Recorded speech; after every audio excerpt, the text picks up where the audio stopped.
بنا غازہ اسے بالغ شہر کو امن والا، ورزق اور رزق دے اخلہ اس کے رہنے والوں کے لیے، من الثمرات ثمرات میں سے، من امن جو ایمان لائے منہم اس کے ساتھ، باللہ اللہ منہم ان میں سے، باللہ اللہ کے ساتھ، والیوم اور یوم۔ تو دیکھیں یہاں ایک بات یہ سیکھنے کی ہے کہ نبی ابراہیم علیہ السلام نے اپنے اولاد کی معاش کا بھی فکر کیا۔ یہ نہیں ہے کہ ہمارے دین میں اور انبیاء کے دین میں صرف اسپرچولیٹی اور یہ کہ آخرت ہی سکھائی گئی ہے اور یہ دنیا سے بے رغبتی سکھائی گئی ہے اور دنیا میں سے کچھ کھانا نہیں، کوئی استعمال کرنا نہیں ہے، روحانیت اختیار کرنی ہے، ایسا نہیں ہے۔ ان کی دین کا تو خیال کیا ہے، جیسے آگے دعائیں بھی آ رہی ہیں اور آگے سورہ ابراہیم میں بھی آتا ہے کہ میں نے اپنی اولاد کو بواد غیر ذی زرع عند بیتک المحرم لیقیم الصلاۃ فجعل افئدۃ من الناس، کہ تیرے گھر کے پاس اس لیے چھوڑا ہے تاکہ یہ نماز قائم کریں، ٹھیک ہے؟ تو نماز کے اقامت کے لیے اپنی اولاد کو بیت اللہ کے پاس چھوڑا، ان کے دین کا خیال پہلے کیا۔ اور ساتھ ہی ساتھ یہ دیکھیں یہ دعائیں ہو رہی ہیں کہ جب وہ پہاڑ کی اوٹ میں گئے اور پھر مڑ کے پھر منہ کر کے دعا کی، اور بعض دعائیں کی ان میں سے ایک دعا یہ بھی کی کہ میں نے ایک ایسی جگہ پر چھوڑ دی اللہ پاک تیرے حکم کے ساتھ جہاں پر کوئی زراعت نہیں ہے، کچھ نہیں ہے اگتا، اور لیکن اس کے رہنے والوں کو ثمرات سے رزق عطا فرما۔ تو یہ ہے کہ ان کا معاش کا خیال رکھنا۔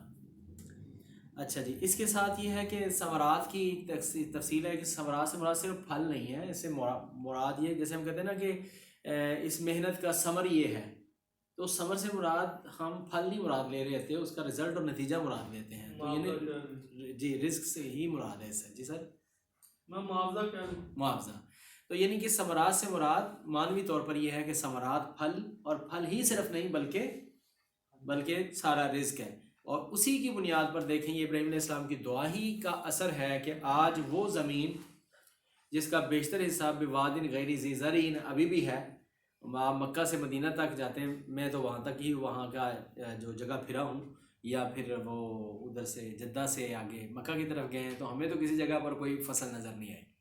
جدہ سے مکہ، مکہ سے مدینہ، کوئی فصل کسی جگہ پر میں نے نہیں دیکھا کوئی ایک ایکڑ کوئی اگا ہوا ہو۔ تو اس جگہ پر ہر چیز کا ملنا اور وافر ملنا، اور دنیا کے ترقی یافتہ ممالک میں آج یہ ملک شامل ہے، تو وہ دعائے ابراہیم علیہ السلام کی برکت سے ہے۔ اور پھر یہاں مکہ کے لیے دعا ابراہیم علیہ السلام کی ہے، تو مدینہ پر جا کے رسول اللہ صلی اللہ علیہ وسلم نے وہاں کے لیے دعا کی کہ یا اللہ ان کے برتنوں میں، ان کے ساؤں میں، ان کے پیمانوں میں تو برکت عطا فرما دے۔ تو وہ ہم دعا دیکھتے ہیں، یقین مانیں اللہ آپ کو جلد لے جائے، اور جو گئے ان کو معلوم ہوگا کہ وہی چیز جو مکہ میں لیتے ہیں وہ بھی بڑی برکتوں والی ہوتی ہے، اور مدینہ میں خاصی برکت ہے، ان کے پیمانوں میں برکت ہے۔ یعنی اگر بندہ ایک بندے کا آپ کھانا لیں نا تو دو اس سے کھا سکتے ہیں، وہی صرف برکت کی وجہ سے۔ جی من امنا جو ایمان لائے منہم ان میں سے، باللہ اللہ کے ساتھ، والیوم الآخر اور یوم آخرت کے ساتھ، کالا کہا ومن اور جو کفر۔ یہاں دیکھیں وہاں پہلا جو سوال تھا نا کہ اللہ تعالیٰ نے فرمایا کہ میں انی جاعل للناس اماما، آپ کو امام بنانے لگا ان لوگوں کے لیے، تو انہوں نے ساتھ کہا وہ من ذریتی، التجان کی یا اللہ میری اولاد میں سے بھی، تو اللہ نے فرمایا کہ لا ینال عہد الظالمین، یعنی ایکسیپٹنگ کہ بٹ یہ کہ ناٹ فل، ایکسیپٹ تو کر لیا کہ ٹھیک ہے، لیکن ظالموں کو یہ عہد نہیں پہنچے گا۔ تو آگے ابراہیم علیہ السلام نے خود ہی کانشیسلی، یہ ایک تفسیر میں لکھا ہے، خود ہی کانشیسلی اس کو ڈی لیمٹ کر لیا ہے، اس کی لیمٹ لگا لی ہے کہ وَارْزُقْ أَهْلَهُ مِنَ الثَّمَرَاتِ مَنْ آمَنَ مِنْهُمْ بِاللَّهِ وَالْيَوْمِ الْآخِرِ۔ جی آگے جی دیکھیں پھر اللہ پاک نے اس کا کیا جواب دیا ہے، دیکھ لیں آگے۔ کالا فرمایا ومن کفر، اور جس نے کفر کیا۔ پہلی دعا میں تھا کہ انہوں نے کہا کہ میری اولاد میں سے، تو اللہ نے فرمایا کہ ظالموں کو میرا حد نہیں پہنچے گا۔ اب دوسری دعا میں ابراہیم علیہ السلام نے خود ہی اس کو ڈی لیمٹ کر لیا کہ من آمن منہم باللہ والیوم الآخر، جو آخرت اور اللہ کے دن پر ایمان رکھتے ہیں ان کو جو ہے نا تو رزق عطا فرما۔ تو اللہ نے وہاں خود یہ فرما دیا ہے کہ یہ جو دنیا کا رزق کا ملنا، یہ دنیا کی چیزوں کا ملنا جو ہے یہ ایمان کی بنیاد پر نہیں ہے، یہاں سب کو ملے گا۔ جو جس طرح سے محنت کرتا ہے اس کو یہاں سب کو ملے گا. لیکن آگے فرمایا فَأُمَتِّئُهُ قَلِيلًا وَمَنْ كَفَرَ جس نے کفر کیا فَأُمَتِّئُهُ قَلِيلًا میں اس کو فائدہ دوں گا قلیلاً تھوڑا. اس تھوڑے سے مراد دنیا کا فائدہ ہے, یعنی دنیا ساری بھی کسی کو مل جائے تو وہ تھوڑا ہی ہے. ٹھیک ہے, اس کا مراد یہ نہیں ہے کہ ایمان والوں کو تو زیادہ ملے گا اور یہاں اس دنیا میں کافروں کو تھوڑا ملے گا, اس کا مراد ہی نہیں. فَأُمَتِّئُهُ قَلِيلًا میں ان کو تھوڑا سا فائدہ دوں گا. ثُمَّ أَسْتَرُّهُ إِلَىٰ عَذَابِ النَّارِ لیکن آخرت میں ان کو جہنم میں پھینک دیا جائے گا. ٹھیک ہے, تو دنیا کا فائدہ یہاں عام طور پر ہم دیکھتے ہیں کہ ہمیشہ ہی, جہاں تک میرے علم میں یہ بات آ رہی ہے, ہمیشہ ہی کافروں کے پاس یہ زیادہ رہا ہے, ایمان والوں کے پاس تھوڑا رہا ہے. کیونکہ کافر کے لیے دنیا جو ہے وہ جنت بنا دی گئی ہے اور مومن کی جنت و آخرت میں ہے جہاں ہر چیز اس کو ملے گی. تو فَأُمَتِّئُهُ قَلِيلًا کا مطلب یہ ہے, جیسے رسول اللہ صلی اللہ علیہ وسلم نے فرمایا نا کہ اللہ کے نزدیک اس دنیا کی اوقات اور وقت مرے ہوئے ایک بکری کے بچے سے بھی زیادہ نہیں ہے. ایک حدیث میں فرمایا کہ ایک مکھی کے پر سے برابر بھی اس کی قدر و قیمت نہیں ہے اس دنیا کی اللہ کے ہاں. اگر اللہ کے ہاں اس دنیا کی قدر و قیمت ایک مکھی کے پر کے برابر بھی ہوتی نا تو اللہ اس کو کسی کافر کو ایک گھونٹ بھی نہ دیتے. تو اللہ کے ہاں اس دنیا کی کوئی وقت اور حیثیت نہیں ہے. اور یہ دنیا ساری کی ساری آخرت کے مقابلے میں رسول اللہ صلی اللہ علیہ وسلم نے فرمایا ہے کہ جیسے تم میں سے کوئی شخص سمندر کے کنارے پر کھڑا ہو کر ایک سوئی کو اس کے اندر ڈبوئے اور ڈبو کر باہر نکالے فَلْيَنْظُرْ بِمَا يَرْجِعُ تو وہ سوئی کے نکے پر دیکھے کہ وہ کیا لے کر لوٹی ہے. سوئی کے نکے پر اوپر کتنی کو بوند لگ سکتی ہے, اس چھوٹی سی بوند جو ہے یہ دنیا ہے اور یہ سارا سمندر جو ہے نا وہ آخرت ہے. تو اس لیے فَأُمَتِّئُهُ قَلِيلًا دنیا میں ان کو فائدہ ملے گا وہ تھوڑا ہے. ثُمَّ أَسْتَرُّهُ إِلَىٰ عَذَابِ النَّارِ پھر ان کو میں مجبور کر دوں گا جہنم کی طرف. جی آگے. وبئس المصیر جو بہت برا ٹھکانہ ہے. وَإِذْ اور جب یرفعُ جی اگلی آیت آپ نے نہیں تیار کی. جی اعوذ باللہ من الشیطان الرجیم بسم اللہ الرحمن الرحیم. وَإِذْ اور جب یرفعُ بلند کیے ابراہیم علیہ السلام نے القواعد بنیادیں من البیتی بیت اللہ کی و اسماعیل اور اسماعیل نے علیہ السلام ربنا اے ہمارے رب تقبل تو قبول فرما منا ہم سے انک انت السمیع العلیم بے شک تم انت ہے تو ہی ہے سمیع خوب سننے والا العلیم خوب جاننے والا. یہ دعا ہے اور اس کے بعد کچھ دعائیں ہیں. اس سے انبیاء کا طریقہ دعا اخذ ہو رہا ہے, لیکن مزید بھی انبیاء کی دعائیں آئیں گی. تو انبیاء کا طریقہ دعا ایک کتاب ہے میاں جمیل صاحب کی, بڑی اچھی کتاب ہے, آپ پڑھیں.